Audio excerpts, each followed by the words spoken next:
Good morning and welcome to Morning Movie News. Frozen, The Hunger Games catching fire, Gravity. Yes, women are dominating at the box office these days, and not just on screen, but in the audience as well. And Hollywood is taking notice, as evidenced by several key developments this week for genre films, and not just what was cast, but with who.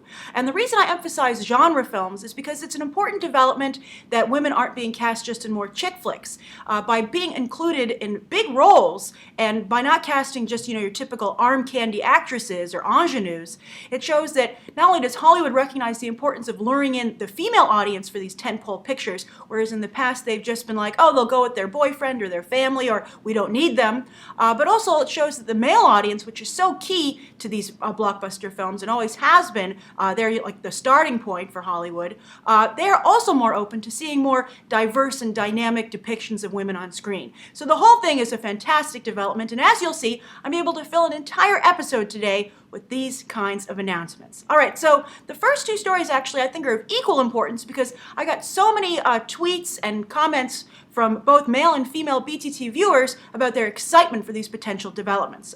So the first is that Evangeline Lilly from Lost, and also most recently the Desolation of Smaug, who played Tauriel, the role that was written just for the film because there was a lack of female characters in the original Hobbit novel written by J.R.R. Tolkien. She's entered talks to star as the female lead in Ant-Man. I just can't think of better casting. I was really nervous about this key bit of casting for this film. I think this movie is coming together beautifully. They have outside-of-the-box casting with Paul Rudd in the lead. I think it's rumored he'll be Scott Lang. And then, of course, with Hank Pym for Michael Douglas. Also outside-of-the-box casting, going for an older actor for that role. And someone so iconic being in a comic book movie. For instance, Glenn Close will be in Guardians of the Galaxy, but in a smaller role. Whereas Michael Douglas, it looks, will be a key player. Even Robert Redford in Captain America, again, not really on the front lines, whereas it seems that Michael Douglas is like a major role, one of the major roles of the film, front and center, so that was very exciting right there.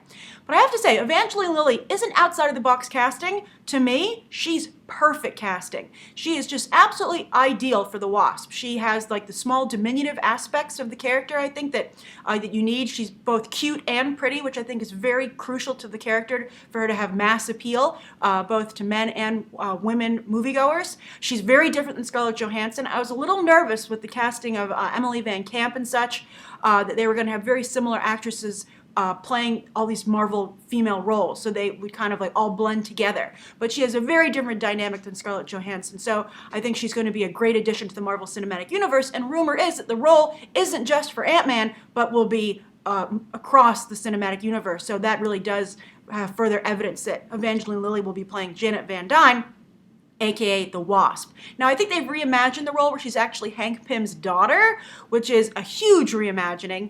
But I think if they were to get Janet Van Dyne so right with the casting of Evangeline Lilly, I would forgive it, because I think and also if you saw The Hobbit, she was really fantastic in the Desolation of Smaug. She did a great job with her action sequences. She doesn't play, the tough chick that I think which is like a trap for a lot of female actresses when they're doing these action roles. I mean, I think it's great to have some tough, female action heroes, but, you don't want every character to hit the same note. I think that Evangeline Lilly will be able to pull off, the fear aspects, that I think are so crucial to a good hero. They don't know if they're going to win the day. There's something at risk. And I think she did that in The Desolation of Smaug so well that, as I noted in my review, when she came in towards the end of the film and, was able to help save the day, she also never totally dominated. She was always a team member, which I thought was crucial. But when she came in to help save the day, some women in the audience I was in actually broke out and cheered, because it was just so well done, and it was very exciting. I think the other best female superhero I've seen besides Black Widow is actually Ginormica from Monsters and Aliens, or Monsters vs. Aliens. That was also very well done. And I remember that being a big moment for me when Ginormica saved the day in a very unassuming way. So I think this is a fantastic development. I hope she gets it. I think that Ant-Man, who knew? Ant-Man went from being a fringe film, I think, to being one of the most exciting things on Marvel's slate, because it's just so new and different. And I think they're really smart to keep reinventing themselves. I mean, they have a Captain America 3, which is being developed, and a Thor 3, but I think Iron Man is wrapped for now outside of the Avengers movies. And they're really going to re-energize themselves with literally new blood in Guardians of the Galaxy and now Ant-Man. So, and I also felt Zoe Saldana. I think that while she has her fan base, I think this is a little like what she's done before with her role as Gamora. So I've been less excited about that role. But I think I just really am excited for Evangeline Lilly. And here's hoping that Marvel continues to cast so well. I think this might be has the potential to be one of their most popular female characters yet. I know Wasp is very big with female audience members, especially in the Avengers Earth's Mightiest Heroes series. Really clicked. Young female viewers like her as well. And she's almost like Miss Martian over in Young Justice. Extremely likable. And I think Evangeline Lilly plays into that. As we all know, as I've said many times, I did not like the Rashida Jones potential casting. I thought it was too TV. Evangeline Lilly, I know she came from TV, but now that she took a large break from Lost between that and Smaug such a big hit, approaching the $1 billion mark, very big, huge movie, and she'll be in the third film as well. I think she's a very good, safe, strong bet and is firmly in the film department now. And this will certainly put her there. So I'm very excited. I can't wait to see her team up with Black Widow. I think it's going to be awesome. I hope she's in the Avengers 2. I think this comes after the Avengers 2. Avengers 3 then. I'm very excited. All right, so that's the first big story of the day. I wonder if you guys think this casting is as spot on as I do. So please write your thoughts down below. Or if you're disappointed that Rashida Jones didn't get the role. But I just think this just feels so right. It's ridiculous. Ant-Man has now become one of my most anticipated films, period. I'm very excited about it. Every other movie should get out of its way. Sorry, Peter Pan, that it's coming against at Warner Brothers, because, Ant-Man took the old Batman versus Superman date. All right, so that's the first story of the day. The second story is that a really big headline came out from Fox, and Fox is talking about, their casting. They haven't finalized any of their casting yet for Fantastic Four, although it's supposed to start shooting very soon for a 2015 release. It's almost a given that Michael B. Jordan will be playing Johnny Storm, and that's very revisionist. A lot of people are excited. Some people have problems with it, but that's not where the revisionism is going to end, apparently. First off, one of the revisions you'll see is associated with a woman, obviously, because that's the theme of today's show. But first, I want to talk about something also they're doing with Ben Grimm. They've screen tested a guy apparently named Christian Cook. So I looked him up, and he is like a pretty boy kind of actor. And I think that to go with Ben Grimm, trying to make him originally a hot guy, just shows a real lack of understanding for who Ben Grimm is. Ben Grimm is a guy's guy. When you think of, as I've said before, the past casting for him with Michael Chiklis, and then also they were thinking of having Bruce Willis do the voice at one point. I think that if you make Ben Grimm a pretty boy, who just and then you're dealing with a Beauty and the Beast type scenario where it's like, oh, he used to be so good looking and now he's made of orange rocks. Oh, feel his pain. I think that is just going to be a mess and a disaster. And I think that maybe and also, I don't know. I mean, why would you make Ben Grimm the pretty boy of the group when he turns into Orange Rocks, and you have Michael B. Jordan and Miles Teller, who's also the frontrunner for Mr. Fantastic? They stay normal, yet they don't have the pretty boy angle. Not to say they're not attractive, but they're not have that male model aspect that Christian Cook kind of seems to have. Just a very odd choice to me. So I think if you're going to go with the strong personality choices of Miles Teller and Michael B. Jordan, who I think their personalities are dominant over their looks in a good way, it's funny we're having these discussions about male actors these days. But so I think that I don't know why you then go with Ben Grimm, where personality is paramount because he's going to be largely animated, I would think, and you would go with someone who seems more looks than intellect or personality. That just seems so odd to me. So I don't know, this movie's coming together very poorly. I'm starting to feel bad that Michael B. Jordan is stuck in the middle of it. But anyway, Josh Trank did a very good job with Chronicles, so here's hoping. But anyway, the big news, though, that got everybody's attention was they said they're looking for a Doctor Doom. They want to make an iconic character, and they're thinking of saying maybe even they would switch the gender, obviously, to female. That's very big news. We have a real lack of female comic book villains. Of course, Karen Gillan from Doctor Who is a female, lackey or henchman in Guardians of the Galaxy, but still you don't have these female villains yet. But they're very popular in comics. You don't have any actually really big bads though when come to think of it. I guess Hela in the Thor movies is kind of a big bad. Poison Ivy, but and Harley Quinn, but she's almost become more of an anti-hero. But you don't have any really famous, iconic female straight villains, which is interesting. But anyway, they're thinking of changing Doctor Doom to a chick. What do I think of this? I've talked about this. Someone asked this question. You should never change gender or race just for the sake of making a change. The casting has to work. I also have some concern because Doctor Doom has a magical background to himself. He mixes science with magic. It's one of the things that contrasts him so well from Reed Richards, Mr. Fantastic. So if you have this be a female character, Dr. Doom, or Victor Von Doom is his full name is, comes from gypsy, so that's an element there that I think would maybe play into the Scarlet Witch that's going on over in the Avengers. So you might have a similarity there that by especially making them both women, which might be a little too close to home. Although there's a rumor that the twins, as they're being referred to, Wanda and Pietro, are going to be hinted at the end of well, this is a spoiler. So anyway, the twins, the rumor is they're doing, Joss Whedon has something very different and special planned up his sleeve for these characters, which are really going to surprise everybody with his interpretation of them. So maybe it won't be too similar after all. But anyway, I do worry about having similarities to the Scarlet Witch if you make Doctor Doom a woman. So who's the front runner? Who does everybody want? Fox hasn't said, but a lot of people have suggested Eva Green. I'm for that just because I like Eva Green so much as an actress, and she was a delicious villain in Dark Shadows. She was the only good thing in that movie. She was great. She was almost Michelle Pfeiffer in Batman Returns good in that role. And I think she's a very talented actress. She looks very good, like she's doing a really good job in 300 Rise of an Empire, to the point where you might recall my trailer review for the second trailer for that, where I was like, there's Wonder Woman. She's very capable as an actress, and I feel bad that she hasn't been able to get a better role. She's actually stuck kind of in a limbo between B or C level movies and television, cable television. So if she were to get this, I hope it would elevate her, but there's some chance she could pull the project down to her level. Sometimes when you get stuck and entrenched in a kind of area too much, you just can't get out of it. You're too associated with it in terms of the public. So Eva Green is a risky choice. We'll see. If 300 Rise of an Empire is a big hit, she'll go to the top of a lot of casting directors' lists, wish lists. But anyway, I don't know. Who do you think should play a good female Dr. Von Doom? Do you think this is just too much? Do you think also Fantastic Four is being changed to the degree where it's unrecognizable in a bad way, or maybe in a good way? So I'm curious to what you guys think about that. But, again, I don't know. I have very little faith in what Fox is doing over there. All right, so the third story of the day. Emma Watson has yet another project added to her list of things she's supposed to be doing soon. Very few of these are coming to fruition. I think she might actually still be attached to that Beauty and the Beast film. She has a lot on the slate, but, she's like amassing all these potential projects, but very few of them seem to be moving forward.